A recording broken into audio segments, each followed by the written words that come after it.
बोलो श्याम रामचंद्र भगवान की जय। मेरे प्रभु राम हम सबके श्री राम के इस 47वें संस्करण में आप सभी का स्वागत है, हार्दिक अभिनंदन है। प्रिय मित्रों, आप सबको यह रामचरितमानस का सुंदर सत्संग बहुत ही सुंदर लग रहा है तो लाइक शेयर सब्सक्राइब करके बेल आइकन जरूर दबा दें। आज मित्रों 45वें दोहे से लेके 46वें दोहे के बीच का जो तत्व ज्ञान है उसको यथागत यथा सामर्थ्य यथा सबके श्री चरण कमलों में निवेदन कर रहा है। यदि कोई त्रुटि बनेगी तो इस अकिंचन दास को अज्ञानी मान के माफ कर दीजिएगा। यदि कुछ आपको अच्छा मिलता है तो प्रभु का प्रसाद मान के उसको ग्रहण कर लीजिएगा। तो यहाँ पे याज्ञवल्क्य मुनि जी के श्री चरणों कमलों में भरद्वाज मुनि यह अपना मत, अपना विचार रखते हैं और बड़ी विनम्रता पूर्वक, बड़ी दीनता पूर्वक मन में प्रसंग रखते हैं। और यह हमने कहा कि मित्रों सत्संग के माध्यम से हम सबके जीवों का कल्याण होता है, ज्ञान मिलता है। तो यहाँ पे भरद्वाज मुनि हम सबका प्रतिनिधित्व कर रहे हैं और याज्ञवल्क्य मुनि जो है ज्ञानी गुरुजन का प्रतिनिधित्व कर रहे हैं। तो गुरु और शिष्य की परंपरा यह अनादिकाल से चली आ रही है। और बिनु विवेक सत्संग न होई, बिनु सत्संग विवेक न होई, राम कृपा बिनु सुलभ सुलभ। तो यहाँ पे भरद्वाज मुनि याज्ञवल्क्य मुनि जी के श्री चरणों में निवेदन करते हैं कि प्रभु, हमने भगवान राम के नाम की बहुत बड़ी महत्ता सुनी है और हमने ही नहीं सुनी है, सारे वेद, पुराण और उपनिषद भगवान राम की प्रशंसा करते हैं। तो हमारे मन में यह संशय है, यह प्रश्न है कि इसी राम नाम को भगवान शिव भी अहरनिश जपते रहते हैं। हर श्वासों में भगवान श्री राम का नाम, भगवान शिव में जो कल्याणकारी हैं, कल्याण के स्वरूप हैं, ज्ञान है, गुणों की राशि है, अविनाशी है, भगवान शिव है, वे लगातार हमेशा इस मंत्र को जपते रहते हैं, भगवान श्री राम के नाम के जपते रहते हैं। और यहाँ तक भी पुराणों में लिखा हुआ कि भगवान समाधि रूप में भगवान शिव जो है एक तो कैलाश में विराजते हैं और अधिकतम समय जो है काशी नगरी में विराजते हैं। इस मिट्टी का भी सौभाग्य है, काशी में इस मिट्टी का ही प्रादुर्भाव हुआ है। तो काशी में विश्वनाथ भगवान बन के जो है विश्व के नाथ जो है वहां पे विराजते हैं। और काशी में जो भी मरता है भगवान शिव उसको राम नाम की दीक्षा देते हैं और मनकरम का घाट पे उसका संस्कार होता है और वह परम धाम को सिधार जाता है, पधार जाता है। तो हमारे मन में शंका यह मित्रों कि वह जो राम है वह राम कौन है जिसको भगवान शिव जपते हैं, जिसकी दीक्षा भगवान शिव स्वयं अपने भक्तों को देते हैं। और एक राम को हम जानते हैं जो दशरथ नंदन भगवान राम है, जो अयोध्या में जन्म लिए, जिनकी नारी का यदि विरह हो गया तो उन्होंने फूट फूट के रोआ, इतना रोया, लताओं पताओं से पूछ रहे कि हमारी सीता कहाँ गई। और क्रोध से भर के रावण को भी मार दिया। क्रोध आया क्योंकि क्रोध के बिना तो हो ही नहीं सकता था, रावण को ही मार दिया, रावण को कित कर दिया, दुष्ट का नाश कर दिया। और रावण को ही नहीं मारा, कितने राक्षसों को मार दिया। तो वह राम और जिसको भगवान शिव जपते हैं वह दोनों राम, क्या इन दोनों में कोई भेद है? यह मेरे मन में शंका है, मेरे मन में यह शंका हम सबकी है मित्रों। तो वह दोनों राम है कौन? इसका तत्व ज्ञान। और यहाँ पे जो है भरद्वाज मुनि कहते हैं कि आप सर्वज्ञ हैं, आप सब कुछ जानते हैं, आपके पास अनुभूत जन ज्ञान है। ज्ञान भी दो प्रकार का होता है मित्रों। एक होता है पढ़ा हुआ ज्ञान, जैसे हमने वेद पढ़ लिया, उपनिषद पढ़ लिया, गीता को याद कर लिया, रामचरितमानस को याद कर लिया। एक तो ज्ञान है वह मस्तिष्क का है और एक ज्ञान है जो अनुभूत जन ज्ञान है।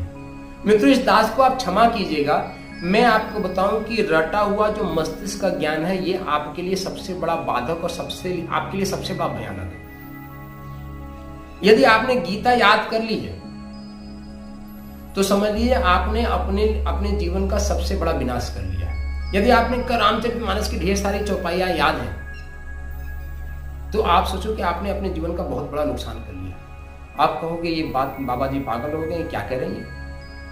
यदि हमको गीता याद हो गई तो हमको दिव्य व्यक्ति बन जाना चाहिए। रामचरितमानस यदि हमको ज्ञान हो जाए तो हमको दिव्यता ज्ञान का मूर्ति माननी चाहिए। और आज संसार में यही हो भी रहा है मित्रों। तो मित्रों आप इस दास को क्षमा कीजिएगा। मित्रों यदि यह आपको गीता याद है पर गीता आपके आचरण में, आपके जीवन चरित्र में नहीं है तो वह गीता आपके लिए वह गीता ही आपके लिए बहुत बड़ा बंधन है। क्यों? क्योंकि वह गीता आपकी मुक्ति तो कर नहीं रही है, आपको ये भ्रम और हो गया कि मैं बहुत बड़ा ज्ञानी हूं क्योंकि गीता मुझे कंठस्थ है। तो यह ज्ञान का भ्रम होना जो है मित्रों, आपके जीवन का सबसे बड़ी दुर्घटना है। ज्ञान का भ्रम हो जाना, अरे मैं तो ज्ञानी हूं, मुझे गीता याद है, और बात में आप गीता का ज्ञान लोगों को प्रस्तुत भी करते हैं, पर आपके अपने जीवन आचरण में उस गीता का कोई लक्षण नहीं दिखता। तो मित्रों, यदि आपके अपने सामान्य से सामान्य जीवन लक्षण में, सामान्य से सामान्य यदि जीवन क्रम में यदि उस गीता का ज्ञान आपको नहीं दिख रहा है मित्रों, तो इसका मतलब वह गीता आपके लिए व्यर्थ है।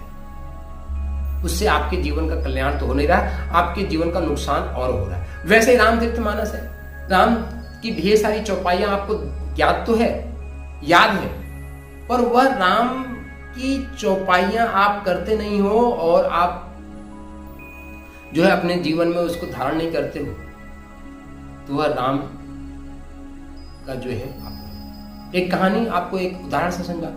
जैसे मान लीजिए आप राम के बहुत बड़े भक्त हैं और अहरनिश आप श्री राम श्री राम श्री राम श्री राम श्री राम श्री राम जप करते हैं, श्री राम भगवान की आरती पूजा भी करते हैं। और मान लीजिए भगवान श्री राम जी की आरती और पूजा कर रहे हैं और भगवान राम से क्या प्रार्थना कर रहे हैं कि हे राम, आज हमारे ऊपर कृपा करना। क्यों कृपा करना? क्योंकि आज हमारे भाई के साथ जमीन के बंटवारे के मामले में कोर्ट में फैसला होने वाला है, तो कृपया हमारे पक्ष में फैसला करो। मित्रों, क्या कल्पना करो कि जिस भाई के प्रेम में भगवान राम ने अयोध्या जैसी वैभवशाली साम्राज्य को छोड़ के जंगल में चले गए। क्यों? क्योंकि उनकी माता ने कहा कि ये राज हम अपने पुत्र भरत को देना चाहते हैं और तुमको वनवास देना चाहते हैं। भगवान राम ने भाई के प्रेम में, भरत के प्रेम में अयोध्या जैसे वैभवशाली साम्राज्य को छोड़ के जंगल में चले गए और आपसे बीघे 2 बीघे जमीन नहीं छूटती मित्रों। बीघे 2 बीघे 100 फीट 2 फीट जमीन के लिए भाई से झगड़ा करो, कोर्ट में मुकदमा चल रहा है।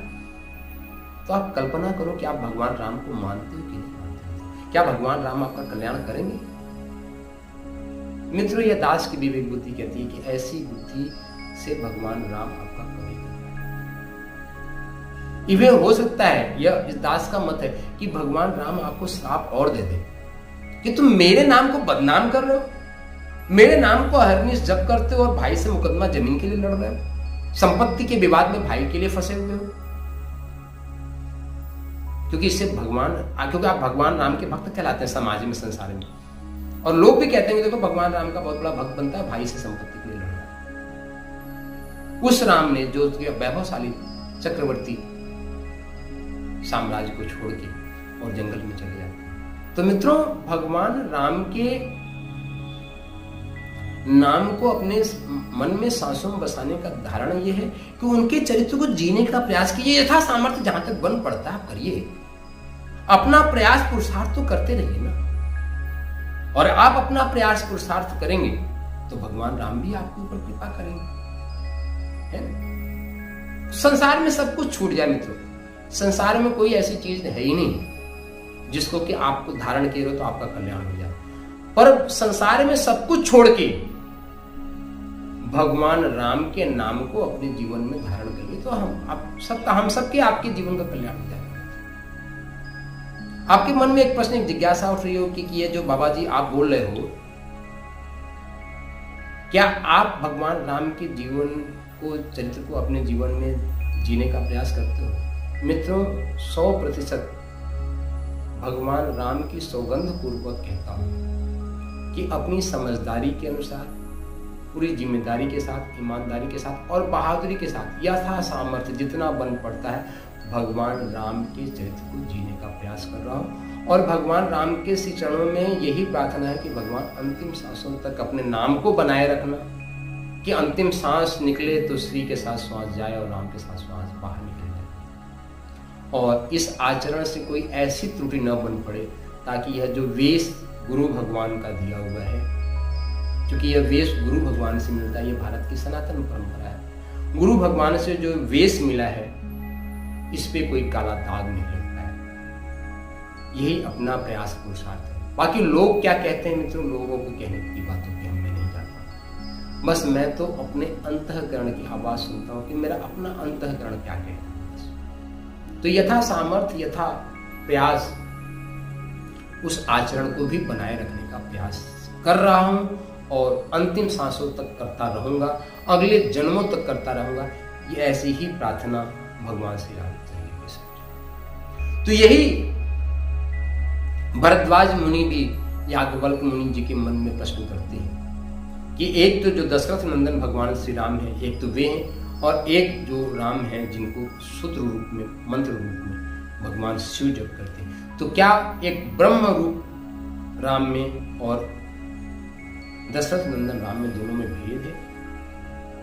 आगे की चौपाइयों में भरद्वाज याज्ञवल्क्य मुनि जो इसका देंगे मित्रों, हम आपको भी समझ देंगे। पर यहाँ पे आपकी शंका का समाधान करते हैं मित्रों कि दोनों तत्व में कोई भेद नहीं। जो दशरथ नंदन भगवान श्री राम है वही पूर्ण ब्रह्म परमात्मा श्री राम है। पूर्ण ब्रह्म परमात्मा श्री राम और दशरथ नंदन श्री राम में कोई तनिक भी भेद नहीं। क्यों भेद नहीं? आपके मन में जिज्ञासा, क्योंकि आज का समाज बहुत बड़ा जिज्ञासु है। क्योंकि मित्रों उपनिषद वेदों का एक वाक्य शब्द ही वही ब्रह्म, शब्द ही ब्रह्म है। ब्रह्म क्या है? ब्रह्म तत्व वह तत्व है मित्रों जो चर चराचर में पूरा विद्यमान है, जिसको कि आज की भाषा में ईथर तत्व कहते हैं, मॉडर्न साइंस में। अखंड मंडलाकारम व्याप्तम येन चराचरम तत्पदम दर्शितम तस्मै श्री गुरु। वह ईथर तत्व, वह सूक्ष्म तत्व जो पूरे कण कण में व्याप्त है, उसी को हमारे वेदों में, उपनिषदों में ब्रह्म तत्व कहा गया है। और उसी ब्रह्म तत्व को हम अपनी सनातन संस्कृति में ब्रह्म कहते हैं। जब आप उसको इंग्लिश में कहते हो, ईसाई मत में कहते हो, उसी को गॉड कहते हैं। और जब आप मुस्लिम संप्रदाय, मुस्लिम पंथ में उसको कहते हो, तो उसी को आप खुदा, उसी को अल्लाह। ये तीनों मित्रों सिर्फ शब्दों का, भाषा का भेद है, बाकी तत्व एक ही है। तत्वतः ब्रह्म, खुदा और गॉड, ये तीनों एक ही तत्व है। और यह तत्व कण कण में विराजमान, कण कण में संव्याप्त है। तीनों में कोई तनिक भी भेद नहीं है। और लगभग यदि साधना पद्धति में भी जाएंगे तो साधना पद्धति में भी बहुत ज्यादा भेद नहीं है। तो कैसे दोनों एक हो गए? तो मित्रों राम तत्व जो है, शब्द वे ब्रह्म, राम जो है वे ब्रह्म स्वरूप। और मित्रों भगवान ने हमारे शरीर में ढेर सारी ग्रंथियां दी, ढेर सारे ताला लगा, 108 मूल ग्रंथियां हैं। और उसके बाद जैसे जैसे हम ग्रंथियां तोड़ के अंतर पहुंचते चले जाते हैं, फिर 24 गुप्तचिकाएं आती हैं, गोपी फिर खटचक्र आते हैं, मूलाधार चक्र, स्वाधिष्ठान चक्र, अनाहत, मणिपूरक चक्र, अनाहत चक्र, विशुद्ध चक्र और सहस्रार चक्र, और 7वां मूल जो है ब्रह्मरंध्र, सहस्रार चक्र। तो इनको हम जब भेद के उस पूर्ण ब्रह्म परमात्मा का साक्षात्कार कर सकते हैं, उसमें यह जो राम मंत्र है मित्रों, राम तत्व है, ये हमारी व्याख्या करता है। क्यों? क्योंकि मित्रों सबसे पहला आप स्थूल शरीर से सूक्ष्म शरीर में प्रवेश करते हैं, नाभि से लेके आपके अपने मणिपूरक चक्र में, जो स्व तत्व है, जिसका बीज मंत्र ही र है। र अग्नि का बीज मंत्र है। और ऋग्वेद की सबसे पहली ऋचा है अग्नि मिले पुरोहितम, अग्नि मिले पुरोहितम। अग्नि तत्व का जब तक हम साक्षात्कार नहीं कर लेते हैं तब तक हमारे जीवन का कल्याण नहीं होता। ऐसा ऋग्वेद की पहली ऋचा कहते हैं, अग्नि मिले पुरोहितम। और अग्नि तत्व का सबसे पहला एक बीज मंत्र है र। और जब राम कहते हैं तो म में मित्रों आकार है, जो अक्षर ब्रह्म परमात्मा है वह इसी में छिपा हुआ है। तो जब राम का हम अहर्निश जप करते रहते हैं तो हम अग्नि स्व से लेके और अक्षर ब्रह्म परमात्मा तक पहुंच जाते हैं। इसमें भगवान राम का नाम हम सबके लिए सहायक बनता है। और शब्द वही ब्रह्म, शब्द ही ब्रह्म है, तो राम जो तत्व है वही ब्रह्म स्वरूप तत्व है। और ऐसा नहीं कि भगवान दशरथ नंदन भगवान श्री राम ही पूर्ण ब्रह्म परमात्मा है। मित्रों हमारे वैदिक ज्ञान को अपने जीवन में धारण करेंगे तो पूर्ण ब्रह्म परमात्मा, हमारा वेद कहता है अयम आत्मा ब्रह्म सर्वम खल्विदम ब्रह्म। हमारी अपनी आत्मा ही ब्रह्म है, सर्वम खल्विदम ब्रह्म, ये संसार ही ब्रह्म है। अहम ब्रह्मास्मि तत्वमसि, यह ज्ञान कहता है। आप कहोगे कि वैष्णव संप्रदाय में ऐसा नहीं मानते हैं। वैष्णव संप्रदाय का मूल ग्रंथ है मित्रों भक्तमाल। भक्तमाल के मंगलाचरण में लिखा कि भक्ति भक्त भगवंत गुरु चतुर नाम बपु एक, इनके पद बंधन किए नासे विघ्न हरे। भक्ति भक्त भगवंत गुरु चतुर नाम बपु एक, इनके पद बंधन किए नासे विघ्न हरे। तो भक्त माल के इस मंगलाचरण में संत शिरोमणि नाभादास जी जो लिखते हैं मित्रों, वह लिखते हैं कि चतुर नाम बपु एक, ये चतुर नाम बपु एक है मित्रों, वही ब्रह्म तत्व है। उसी को वेद कहता है एको ब्रह्म द्वितीयो नास्ति, अयम आत्मा ब्रह्म सर्वम खल्विदम ब्रह्म अहम ब्रह्मास्मि तत्त्वमसि। इसी चीज का उद्घोष है। हाँ मित्रों, जीवन प्रकरण में अलग अलग तत्वों को अलग अलग प्रकार से हमारे संतों ने, हमारी परंपराओं ने व्याख्या की। जैसे आदि गुरु शंकराचार्य जी ने एको ब्रह्म द्वितीयो नास्ति, अयम आत्मा ब्रह्म का उपदेश दिया। उन्होंने कहा कि संसार में ब्रह्म के अलावा सारा संसार माया है, इसके अलावा संसार में कुछ नहीं। मित्रों, शंकराचार्य जी की यह बात अक्षरशः सत्य है। अब आप कहोगे कि हमारी अनुभूति में तो नहीं आता ये, तो मित्रों शंकराचार्य जी की यह जो भाषा है यह समाधि जन शक्ति। जब आप निर्विकल्प समाधि में साधना करके पहुंचते हो तो एको ब्रह्म द्वितीयो नास्ति तत्त्वमसि की अनुभूति कर सकते हो। और मित्रों, यह दास अनुभूति जन ज्ञान आपको कह रहा, मैं कहता आंखन देखी, मैंने जो स्वयं इन दिव्य दृष्टि से देखा उसको कह रहे हैं कि जब आप उस दिव्य ज्ञान में जाते हैं, दिव्य आप निर्विकल्प समाधि तक प्रवेश करते हैं, तो एको ब्रह्म द्वितीयो नास्ति सारा संसार आपको खुद में दिखाई पड़ता है। यह साक्षात संभव, और यह सारा कुछ परम पूज्य गुरुदेव पंडित श्री राम शर्माचार्य जी के श्री चरणों को मैं नमन वंदन करता हूं। तो यह ज्ञान विज्ञान वहां से प्राप्त हुई, यह अनुभूति वहां से प्राप्त हुई। दूसरा है कि उससे जब आप थोड़ा सा नीचे उतरते हैं, समाधि से आप नीचे उतरते हैं, विशिष्टाद्वैत जिसको, तो मित्रों परमात्मा और स्वयं में आपको भेद अनुभव होता है। आप सूक्ष्म शरीर के स्तर पे आते हो, तो सूक्ष्म शरीर के स्तर पे आते हो, जिसको कि विशिष्टाद्वैत सिद्धांत कहा जाता है कि एक नहीं हो आप, दो, एक परमात्मा और एक आत्मा। इसीलिए वैष्णव संप्रदाय में हम स्वयं को दास मानते हैं और परमात्मा श्री राम को भगवान मानते हैं। और उसके बाद और भी आते हैं तो तीन में बढ़ जाते हैं, है ना, वह पूर्ण ब्रह्म परमात्मा, हम सबका मन बुद्धि चित्त अहंकार, और ये शरीर का। तो शरीर तो मित्रों ये दास ही है, तो शरीर मन बुद्धि चित्त अहंकार के रूप और पूर्ण परमात्मा, तो तीन के रूप में। तो मित्रों यह हमारे जीवन की जिस स्तर पे हम जीवन को जी रहे हैं उसके स्तर पे यह भेद किया गया है। इसको आप इस तरीके से समझ सकते हैं मित्रों कि जैसे कि अभी हम इस कमरे में बैठे हुए, अब इस कमरे में हम बैठे हुए हैं तो हमको ये दीवार दिख रही, ये दीवार दिख रही, ये दीवार दिख रही। अब हमसे कोई पूछे कि संसार कितना बड़ा है, तो हम कहेंगे ये चार दीवार के बराबर है। इससे बाहर हम कभी गए नहीं, तो हमको इतना ही समझ में आएगा, इतना ही है।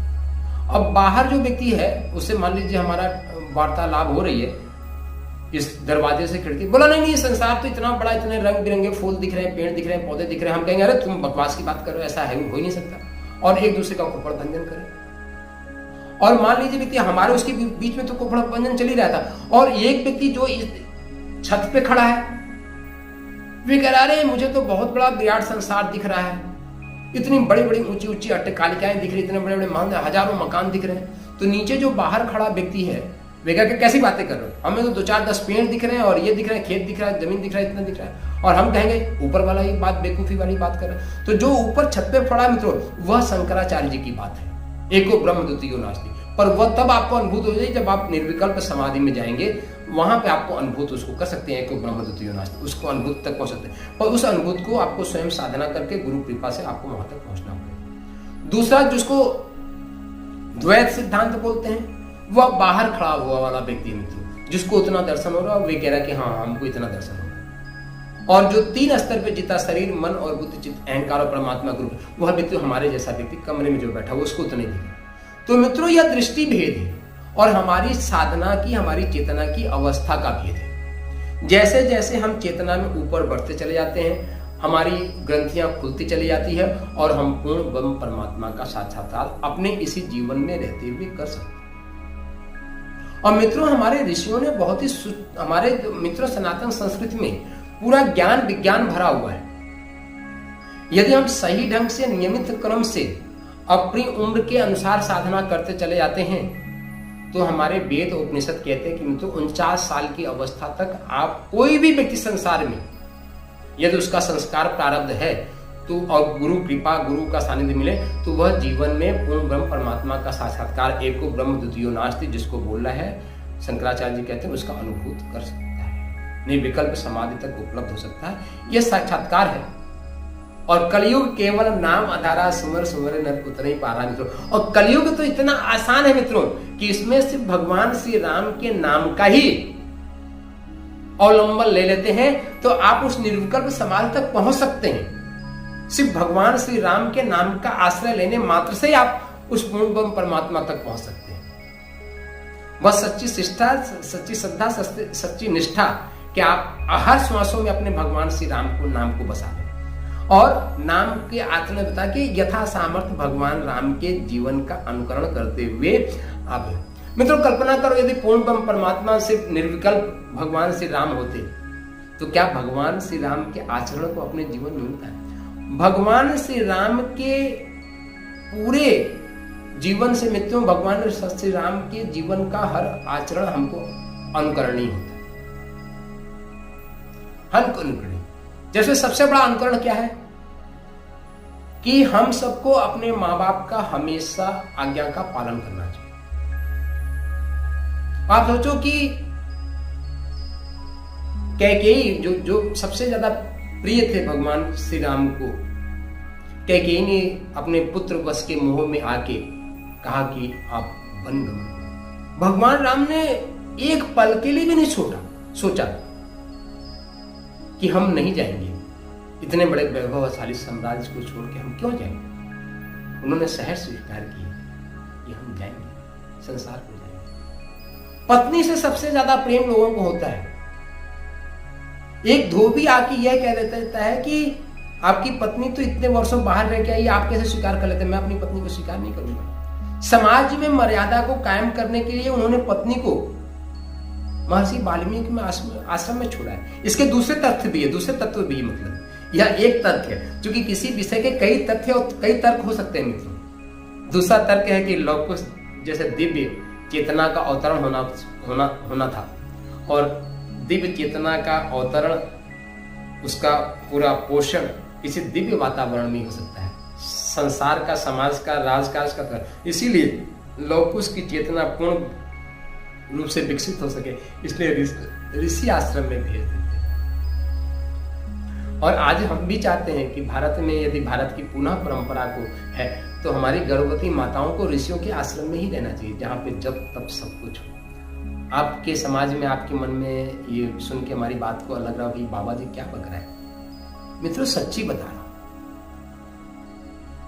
सच्ची बता रहा कि आज के वातावरण को देख के जो आश्रमों में सब कुछ क्रियाकलाप हो रहा है, पर मैं उस आश्रम की बात नहीं कर रहा हूँ। मैं तो महर्षि वाल्मीकि जैसे आश्रम की बात कर रहा हूँ, भरद्वाज मुनि के आश्रम जैसी बात कर रहा हूँ, जहाँ की हमारी माताएं अपने घर से भी ज्यादा सुरक्षित रहा करती थी। उस सनातन संस्कृति के आश्रम की बात कर रहा हूँ। और ऐसा आश्रम इस धरती पे पुनः एक बार बन सके, ऐसा हमारा प्रयास और पुरुषार्थ है। सैकड़ों आश्रम ऐसे बन सके इस धरती पे, यही इस दास का, इस मिट्टी का प्रयास और पुरुषार्थ है। और इसमें आप सब लोगों के सहयोग की अपेक्षा कि वैसे आरण्यक पूरी धरती पे पुनः बने, जहाँ की हमारी माताएं बहनें कुछ समय तक रह के संस्कार लें, उनके गर्भ में पड़ने वाले संस्कार आए और उनके जीवन का कल्याण हो। आने वाली एक नई संस्कृति, नई संतति जन्म ले, जो इस संकल्पना को पूरा कर पाए। उठो धरा के वीर सपूतो धरती स्वर्ग। सबसे पहले खुद के जीवन में स्वर्ग है और उसके बाद संसार रूपी स्वर्ग को बनाने के लिए हम सब प्रयास और पुरुषार्थ। तो मित्रों, दोनों राम एक ही हैं, पूर्ण ब्रह्म परमात्मा राम भी वही है, दशरथ नंदन भगवान श्री राम भी है। हम सब अपने सांसों में उस भगवान श्री राम को बसाएं। यही आप सबके श्री चरण कमलों में मंगलमय सेवा है। शक्ति समूह जय श्री राम, शक्ति समूह जय श्री राम।